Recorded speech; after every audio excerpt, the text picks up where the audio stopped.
Europe is rising up against COVID-19 mandatory vaccines, vaccine passports, and vaccines for kids in order to go back to school.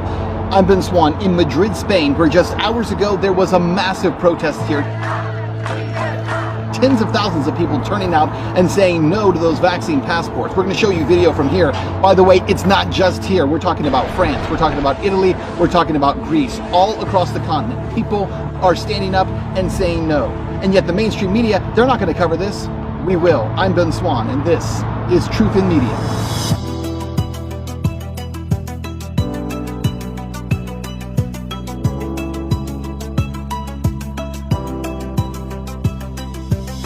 Hey guys, welcome to the show. I actually came here to Europe to see what's going on across the continent in terms of people standing up against vaccinations, forced vaccinations, and COVID passports. What a time to come here, because what I found after getting here is not only is that happening, it's happening to an immense degree. Take a look at this. This was the scene here in Spain just hours ago as tens of thousands of people turned out to protest mandatory COVID vaccinations, COVID passports, and those who marched were marching against forcing kids to be vaccinated before they go to school. But it wasn't just here in Madrid where these protests were happening. Hundreds of thousands of protesters turned out in cities across Europe, including London, in Dublin, in Paris, in Rome, in Athens.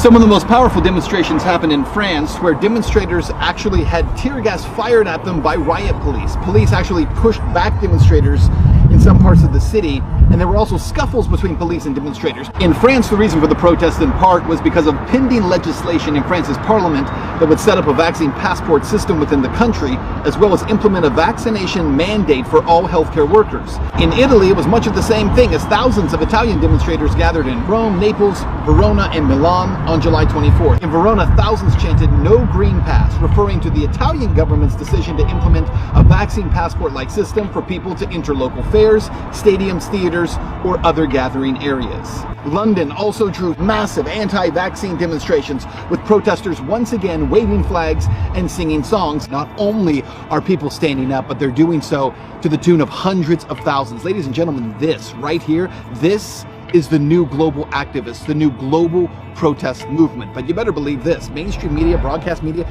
they're not going to cover it. They're not going to tell you that this is happening. They're terrified of what's happening right now.